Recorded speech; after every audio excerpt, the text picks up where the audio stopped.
Hey everyone, welcome back to In the Alley. My name is Cody. Glad you guys are back for another video. Week 19 Saturday preview. We got 4 games on tap. Yeah, I know I keep procrastinating on the Week 18 second half recap. I will get that out when I can. Travel and everything's been a little chaotic, but we got 4 games to preview for the final week of the regular season. Let's dive into that before we go backwards. All right, let's kick us off with a 6:05 p.m. Central Time kickoff on the Indoor Football League Network or Victory Plus app or whatever. We have a very good, both Eastern Conference games right now are going to be very, very good, but we have the 10-5 Green Bay Blizzard taking on the 9-6 Jacksonville Sharks. There's still some playoff seeding to talk about. Green Bay and Quad City have locked up home playoff games. Green Bay wins this one. Quad City loses to Tulsa, which we'll talk about that preview later. But if Quad City loses, Green Bay wins. Green Bay is the number 1 seed. Jacksonville needs this win in order to move up to the 3rd seed or stay the 3rd seed. If they lose, Tulsa beats Quad City. Tulsa moves into the 3 seed. There's a lot of playoff implications. Green Bay loses this one. It doesn't matter what happens with Quad City's game. If Green Bay loses, Quad City's the number 1 seed. So yeah, there's a lot to play for both of these sides. And then again, we'll talk at the Tulsa and Quad City game too and kind of reiterate that stuff as well. Let's take a look at our season leaders over on the side of the screen. My right, your left. So there you go. Passing leaders, Max Myler, 186 of 320, 2,324 yards, 54 touchdowns, and 8 interceptions. Tyler Huff, 77 of 116, 737 yards, 12 touchdowns, 3 picks. Myler and Huff are your leading rushers as well. For Myler, 124 carries, 636 yards, and 23 touchdowns. And Tyler Huff, 110 carries, 697 yards, and 20 rushing touchdowns. Your leading receivers, TJ Davis, 50 receptions, 697 yards, and 18 receiving touchdowns. And Jaden Stoshak, 40 receptions, 536 yards, and 15 receiving touchdowns. Taking a look at the injury report, only one person added for either side. It's Vance Bennett. He hasn't really played in the last couple of weeks for Jacksonville, so putting him on there. But they do get Chris Rice off of short-term injured reserve, so that bolsters that defensive line a little bit, which they've kind of needed a little help. We'll talk about that in the 25-man roster. Taking a look at the game odds over here, Green Bay is a road underdog, plus 1.5. Jacksonville minus 1.5 at home. Over under of 87.5, minus 102 to the money line for Green Bay, minus 118. So Vegas not really picking an underdog, quote unquote, but it's not a pick 'em. So take that with what you will. You should get some money back if you pick the winning side. So maybe not your full bet, but a pretty good chunk. We are in the VyStar Veterans Memorial Arena in beautiful Jacksonville, Florida, 6:05 p.m. Central Time kickoff with our series head-to-head favoring Green Bay 3-0. So an opportunity for Jacksonville at home to break that winning streak, get on the board with that, and kind of getting some momentum going into the playoffs, going into, what could be a deep playoff run. Green Bay trying to do the same thing here, keep it 4-0 with a victory with this one. That's what we have it. So let's go take a look at our 25-man roster, bet and prediction. We got 3 more previews to go after this. All right, let's take a look at the 25-man rosters as they pop up over my face, starting with the away side first. TJ Davis, Max Myler, your quarterbacks. Max Myler is going to be your starter as he has been all season. Davis will be your leading receiver. He will be a wide receiver kind of motion guy as he has been all season. Running backs, Jalen Cagle and Kaimani Clark. Clark got the start last week. I think he's kind of got right back into that role, so we'll see how that goes. Wide receivers, Andre Williams, Zane Lewis, Lil Patron, Jazaric Peterson, and obviously TJ Davis as well. Offensive line for Green Bay, Jake Parks, Torrey Boyd, Roderick Williams, and Andrew Carter. Defensively, Rafiq Abdul-Wahid, Tremont Lofton, Allen Henry, and Sean Mustin. Linebackers being Monty Montgomery and Andre White. And in the secondary, Nigel Canada, Mamadou Wimbai, Kevin Ransom, Damari Roberson, Khalil Finley, and Cale Jackson Jr., with Andrew Mevis, newly engaged Andrew Mevis, being your kicker.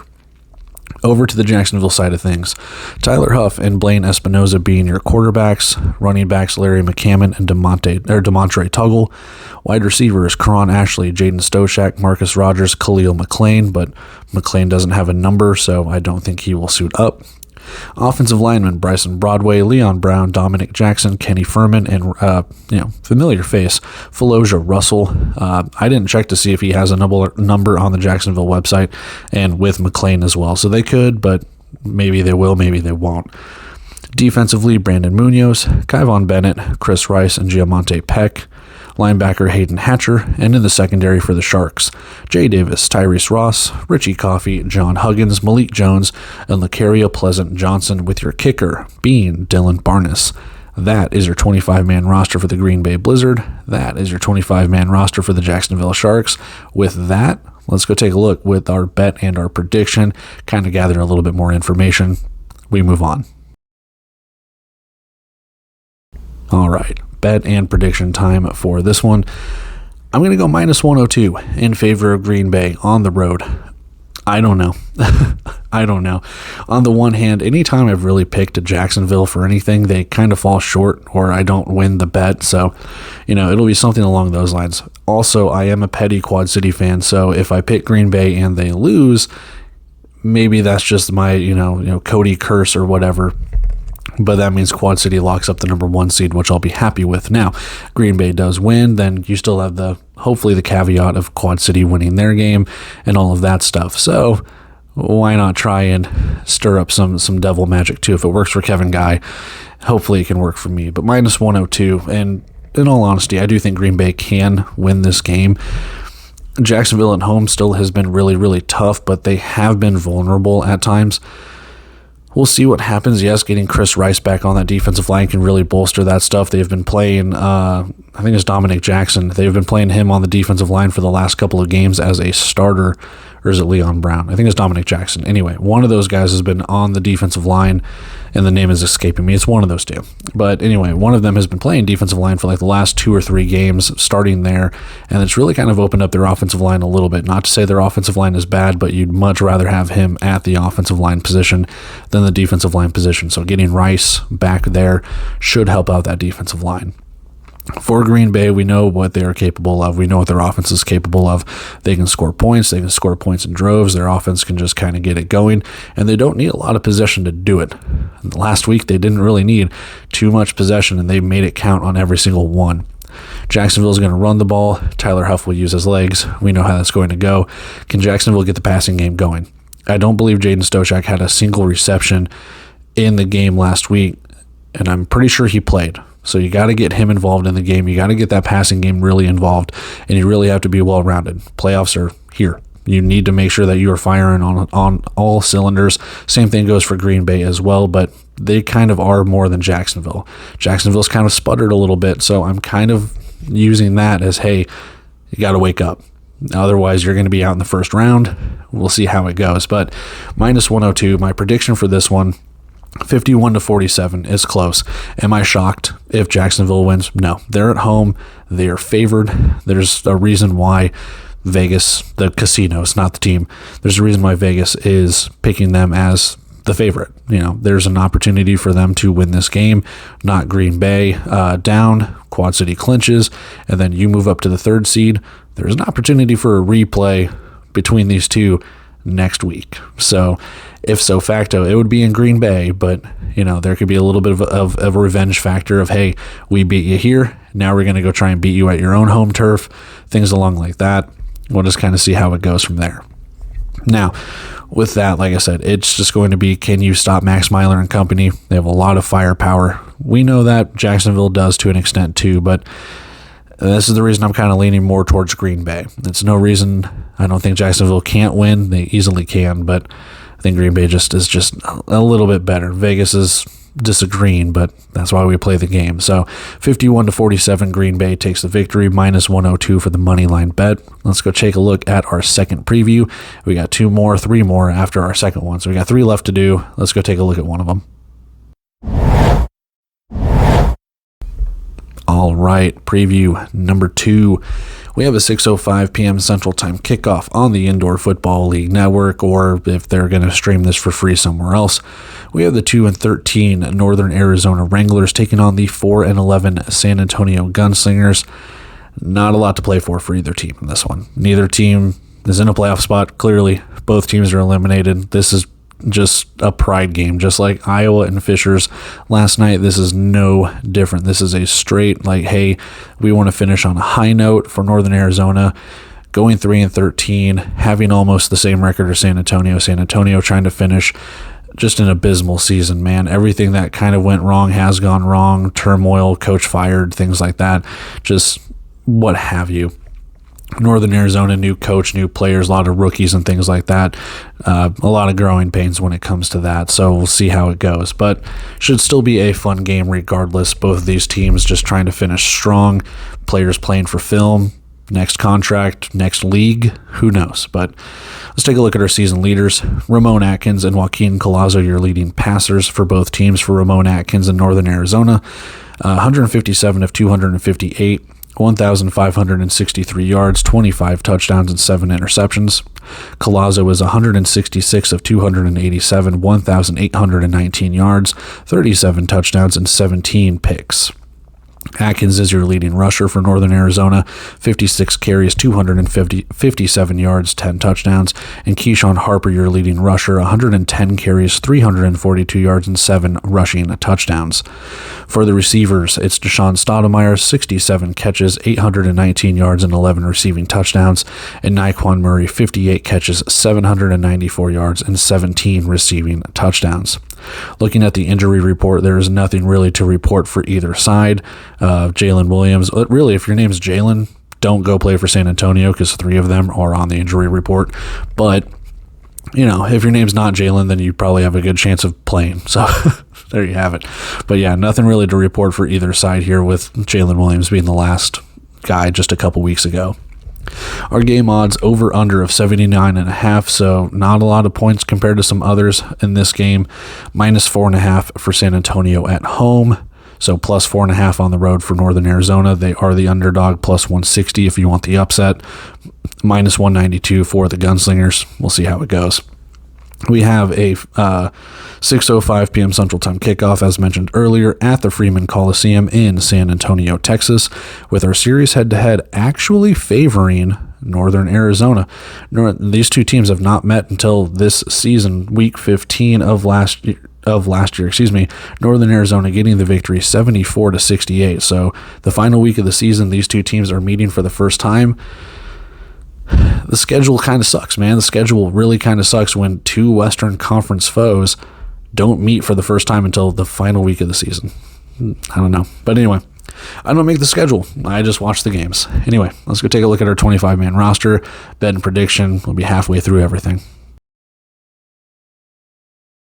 All right, 25-man rosters popping up over my face, starting with the away side first. For Northern Arizona, Caleb Lowe and Ramon Atkins are your quarterbacks. Atkins is going to be your starter more than likely, again, unless they pull a fast one on us and Caleb Lowe starts like he has that one time. Running backs, Daniel Ngata, Nolan Susel. I do not believe Ngata has suited up yet. I could be wrong, but I don't think he has. Susel has played pretty well. Wide receivers, Deshaun Stoudemire, Arlen Bruce, Marlon Cook, Kobe Smith, and David Elder, with your offensive linemen being Junior Atuatasi, Chris Simon, DJ Stuckey, and Ryan Atkins. On the line, it is Darius Johnson, Karan Bolden, Devin Thomas, and Mason Newton. Linebackers, and one of them will probably drop back into the defensive back position, Travaris Farrell and Kalen Hicks. With your defensive backs, Bakembe Carney, Malik Saunier, Jaden Wickware, Devia Gabor, and Simeon Burns, with your kicker being Michael Hall. Over to the San Antonio side of things, Amon Caldwell and Joaquin Collazo are your quarterbacks. Collazo's most likely going to be your starter, Caldwell your backup. Keyshawn Harper, your only running back. And in the wide receiving category, Glenn Gibbons, Callie Rashad, Austin Upshaw, Nyquan Murray, Logan Collier, and Carl Reynolds. I don't think Upshaw has played in the last game or two, so we'll see if he suits up or if he's hurt. I'm not sure, but I'm not going to speculate. Offensive line, McQuail Harvey, Matthew Burrell, Quan Stallworth, Joel Galvin, and LaColby Tucker. On the line, Austin Collier, Warren Thomas, and Justin Sykes. Linebacker, Brian Horn. And in the secondary, Ravarius Rivers, Kyle Myers, Lakeith Murray, Christoph Page, Tycorian Brown, and Mike Miller, with your kicker being Tyler Huddle. That is your 25-man roster for Northern Arizona, your 25-man roster for San Antonio. Let's go take a look at our bet and our prediction, and we get done with our second preview. All right, bet and prediction time for this one. Why not? Minus 192. The odds are all right. I don't know if there's going to be an upset. I don't know what the spread's going to be. Who's going to start this game? I'm going to sound like a negative Nancy, but like this game has no bearing. You know, I mean, if you're a fan of the team, obviously you want to root for your team and want them to win and do stuff. But in terms of playoffs and things, it just has no bearing. Still going to watch it and watch all the games, but it's just one of those things where it's like, this might be one of the games I save for last, just for the sake of like, I'm going to go look at the more important games and then this one. So I'm not sure. We know what each team is capable of or lack thereof. We know that San Antonio is probably going to throw it more than they run it. And surprisingly, and I mean, it's taken me a couple of weeks to realize it, but Northern Arizona is kind of in the same boat. They're going to throw it a little bit more than they run it. That's not to say they don't run it, but they throw it a little bit more. And Arlen Bruce, Marlon Cook, Deshaun Stoudemire, those wide receivers have kind of popped off under the radar. You know, the record says what it is. But sneaky, decent offense. San Antonio, no slouch either. Their wide receivers, very, very good. Naquan Murray, Callie Rashad. If Upshaw plays, I mean, they're really good. You get Keyshawn Harper involved. Collazo can sling it. He has taken off with his feet. Harper can run it as well. We'll see what the dual threat motion is for Ramon Atkins and just kind of how back and forth these teams go. You know, Vegas isn't actually predicting a lot of points here, like low 40s, maybe into the high 30s if you want to take the under. I think it's a little bit more than that, so if you want to take the over, I guess, but my bets suck anyways. So I've got my prediction here at 45-41 in favor of San Antonio. I have no idea how this game is going to go. It's just one of these games where, and I hate speculating, but like, who's playing for film, who just wants to get the season over with, what's going on, like, and I'm not trying to say teams are quitting or like players are quitting or stuff, but that does happen. And for that, it's just, let's get the season over with, let's move on, put out the best film I can, or, you know, let's start the second stringer, things along those lines. I don't know if this game will do that, but I have this feeling like this is just going to be a game where it's just like, you got to charge through the mud for it. So it could be different. You know, San Antonio has played really well in the last couple of weeks. They, you know, took Arizona to the brink. They've beaten Jacksonville pretty handily. So this could be something where San Antonio just keeps piling on, and it could be something where you could see a San Antonio blowout. On the flip side, Northern Arizona, they haven't really had anything to hang their hat on. They could go out with a nice little bang here, pull an upset, surprise some people, and maybe build a little bit of momentum going into 2026, depending on how everything goes, and obviously players getting re-signed and stuff like that, but that's a topic for another day. So that's where we kind of have it. We know both defenses, they can give up some points, they can give up some yards, so we'll just kind of see. But 45-41 for San Antonio, minus 192 on the money line. And that's where we have it. Let's go take a look at our third preview as we just move along. All right, third preview out of 4. So 75% of the way done when we get done with this one. We have a 7:05 p.m. Central Time kickoff on the Indoor Football League Network, or I don't know if they're streaming this one for free either. We have the 9-6 Tulsa Oilers taking on the 11-4 Quad City Steamwheelers. We talked about it a little bit if you only watch certain previews, so I'll kind of reiterate it a little bit here. If Quad City wins this game, they are the number 1 seed in the East, or if Green Bay loses against Jacksonville, which will happen an hour before, then Quad City gets the number 1 seed if Green Bay loses. If Jacksonville beats Green Bay, then Quad City locks up the 1 seed. If Quad City beats Tulsa, Jacksonville's the 3 seed, or if Tulsa beats Quad City, Green Bay beats Jacksonville, then Tulsa's the 3 seed, Jacksonville's the 4 seed. Like it's confusing, but it's not, if you understand what I'm saying. Like, it just depends on obviously who wins and who loses, and then you can just kind of plug in the puzzle pieces as we go along. Season leaders for both sides. Sam Castronova, 31 of 53, 291 yards, 9 touchdowns, and 1 interception, and that's just in 2 games. So it's pretty incredible. Daquan Neal, 130 of 224, 1,648 passing yards, 33 touchdowns, 8 interceptions. Castronova, your leading rusher, 25 carries, 70 yards, and 2 touchdowns. Obviously not throughout the entire season, but there have been players that have been released. He's by default the leading rusher on the team right now. Daquan Neal, 116 carries, 594 yards, 20 rushing touchdowns. Sheldon Augustine, 42 receptions, 388 yards, 11 touchdowns. And Jordan Vesey, 31 carries, 488 yards, and 13 receiving touchdowns.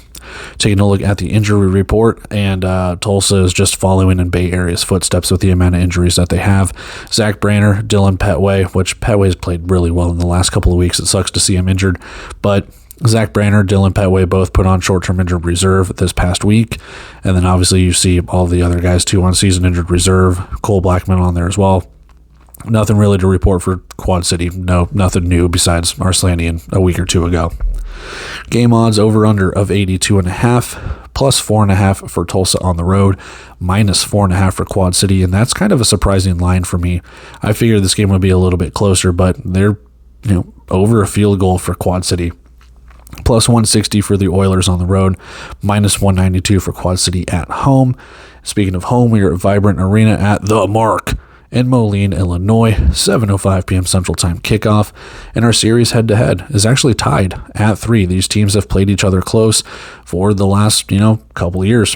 Week 11, their last meeting. So about 2 months ago, give or take, Quad City taking the victory 31-27. But it's been pretty close all season. I think this is their third meeting. Yeah. So anyway, let's go take a look at our 25-man roster, our bet and prediction, and we'll move on with our final preview after all that.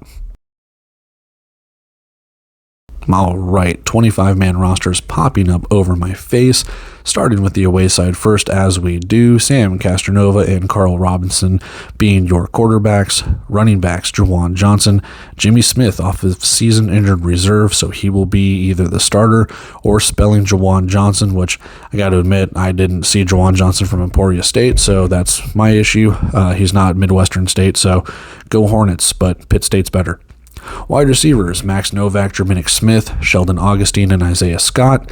And your offensive line, Kaderi Counta, Bryant Nolan Jr., Kerry Reynolds, and Anthony Kennedy.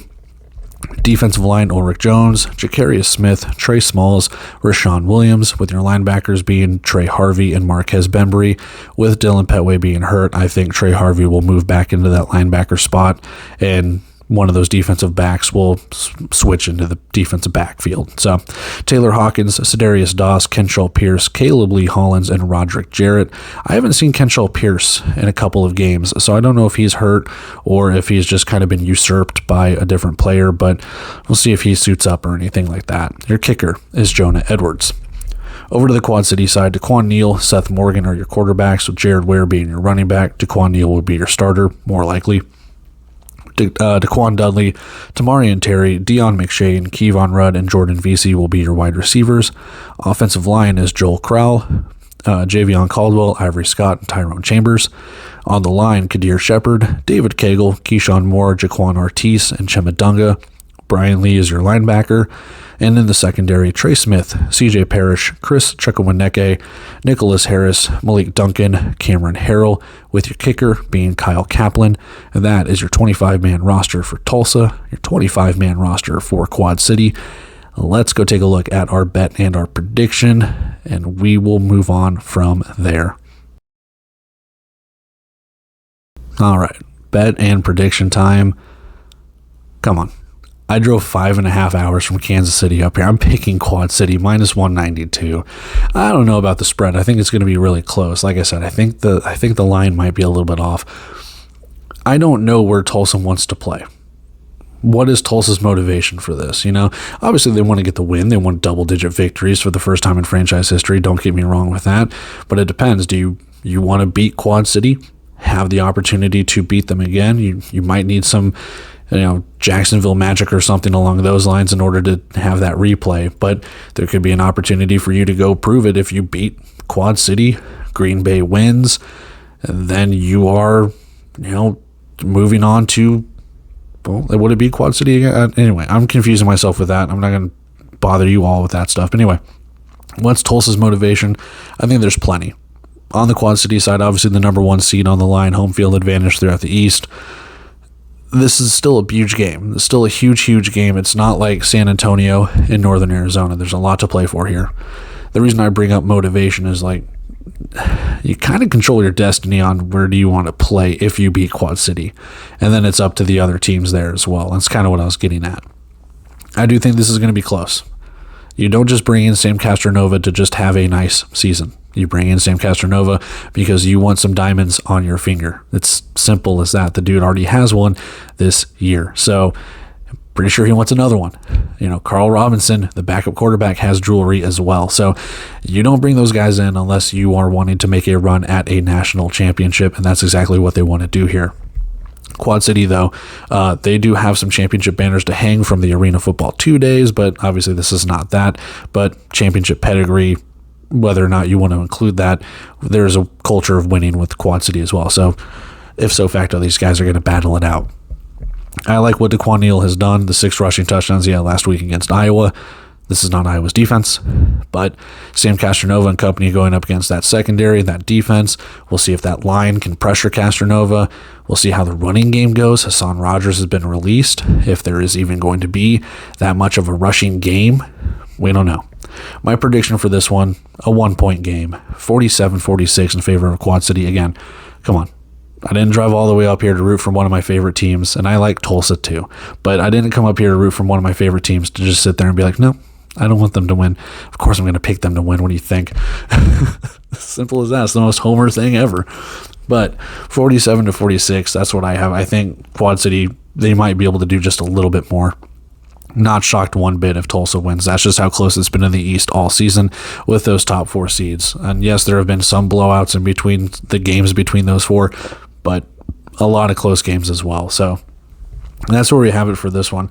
Quad City on the money line. I'm picking them to win 47-46. Tulsa wins it. Cool too, I guess. But yeah, that's how I'm going for it. We'll just move on from there. But I'm looking forward to having a close game. So let's bring the fireworks. Let's go take a look at our final preview. All right, final preview of the evening. We have an 8:05 p.m. Central Time kickoff on the Indoor Football League Network. One team in, one team out. Tucson 6-9, nice. Taking on the 9-6, reverse nice. Vegas Nighthawks. Vegas has already clinched a playoff spot. Tucson is out. Obviously the first team out. But they can still kind of play spoiler. There's still playoff seeding on the line for Vegas. I believe if they win, San Diego loses tomorrow against Arizona, stuff like that. And there's still stuff to figure out when it comes to that. So Tucson can very well play spoiler. Vegas wins. San Diego loses. They move to the 3 seed, I believe, because they'd be 10-6. And I think San Diego drops to 9-7. Or there's something like that. Or they stay the 4 seed. So there you have it. Season leaders for both sides. Jorge Reyna, 171 of 282, 1,920 yards. Sneaky good passing season. Just a couple more yards and he's got 2,000 passing yards. That's really good. 35 touchdowns, 12 interceptions. And Jaden DeLora coming on strong as of late. He is your leading passer. He has passed Jerome Johnson. 89 of 139, 1,158 yards, 24 touchdowns, just 2 interceptions. So very accurate. Jorge Reyna, your leading rusher, 97 carries, 429 yards, and 7 touchdowns. Antonio Wimbush, 133 carries, 560 yards, and 22 rushing touchdowns. Larry Harrington, your leading receiver, I do not believe he caught a pass last week. 49 catches, 400. I don't even think he's suited up. 49 catches, 496 yards, and 17 touchdowns. And again, I know I keep stopping and pausing, but let him suit up and get a catch. Let him get 550. Come on now. And Quentin Randolph, 58 catches, 856 yards, and 20 receiving touchdowns. Injury report, nothing to report for either side. Nothing new has been added. Again, recent ones, a lot of season injured reserve for Tucson, and then some short-term injured reserve guys for Vegas. Our game odds, we have an over-under of 85.5, and the Nighthawks are favored by just under a touchdown, minus 6.5 at home. Tucson plus 6.5 on the road, plus 205 to the money line, and minus 250 for Vegas on the money line. So a little bit of a return if you want to pick them as the favorite. We are in Lee's Family Forum in Henderson, Nevada. Again, 8:05 p.m. Central Time kickoff. And our series head-to-head favors Tucson. I keep saying Tulsa in my head, but it favors Tucson 4-3, with their last meeting being about a month ago. Vegas taking the victory 59-55. So with that, let's go take a look at our 25-man rosters, bet and prediction. We'll wrap everything up and get out of here. All right, 25-man rosters popping up over my face, starting with the away side. As we do, quarterback Jorge Reyna will be your starter. Larry Harrington, your backup. We'll see if he suits up. Like I said, just get those stats, those little milestones for the season. Come on, you know you want to. Running backs, Devontae Sapp-Lynch and Jameis Williams. Wide receivers, Jerome Buckner, Drew Dixon, Alfonso Taylor, Braden Oakley, and they've re-signed Kevin Adams for the final game of the year. Offensive line, Krikor Kustanian, Cody Bullig, Isaiah Foote, Q Baker, and Tariq Stewart. On the defensive line, John McMullen, Rudy Ngoni, Rick DeBreu, and Diamond Brooks. Linebacker, Trinilius Tatum, and in the secondary, David Haney, Tariq Bracy, Breon Murray. I've been calling him Brian, but I think it's Breon Murray, Ramon Morris, and Ryan Nixon. Kicker is Kevin Macias. Over to the Vegas side, Jerome Johnson, Jaden Laurie, your quarterbacks. Delora is going to be your starter. Johnson, we'll see if he does the Wildcat packages, the goal line, red zone packages. Antonio Wimbush is going to be your running back. Wide receivers, Mike Kerrigan, Quentin Randolph, CJ Wyndham, CJ Jefferson, and Phoenix Sproles. Offensive line, Desmond Bland, Zach Fortier, Kevin Toot, and Moses Mallory. And on the defensive side, Maurice Jackson, Claude Davis, Lorenzo Hernandez, and Mayan Ahanitu on the line. Linebackers include Chizzy Umanakwe and Cameron Bright.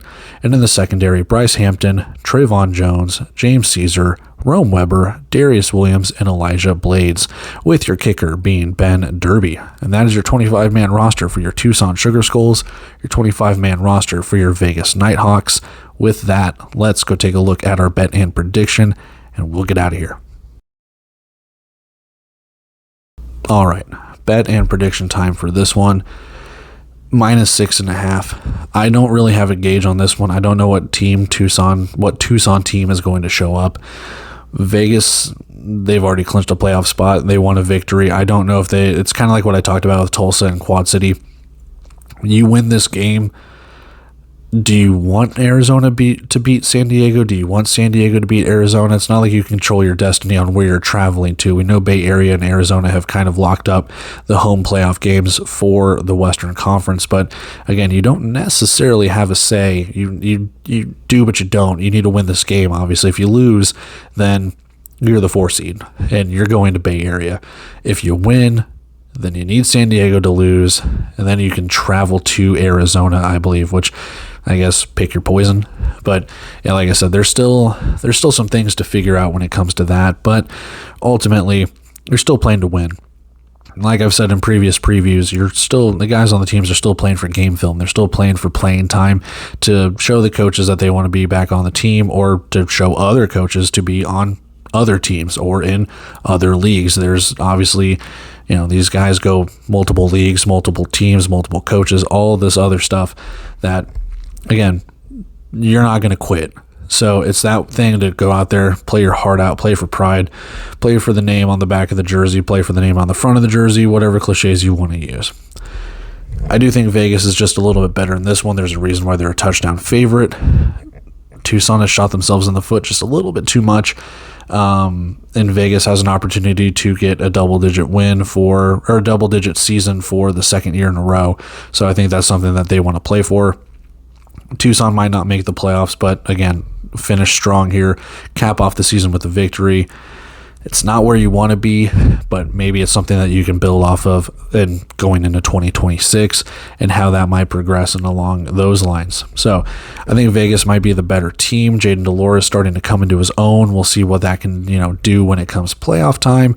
Obviously, he has the former MVP to kind of mentor him, kind of go through all of that stuff. On the other side, again, a sneaky decent season for Jorge Reyna and all things considered. with the quarterback situation that Tucson had at the very beginning of the year. So it's nice to see that has settled down to cap off 2025. But yeah, this should be, I'm not going to say it's going to be a close game. My prediction for this one, 48-38, close-ish, I guess, but still, I think it's going to be a game where Vegas just kind of maintains the lead for most of the game. Tucson might be able to get within a score. Vegas scores again, and just might be a little too late for that one. But there might be some lower scoring in this one. Again, do you want players to be healthy going into the playoffs? So maybe, does Johnson start? Do they start Delora? I'm not sure, but that's kind of the issue that we're at with that. So 48-38, Vegas takes the victory. Vegas minus 6.5. That's where we have it. Let's go wrap everything up and get out of here.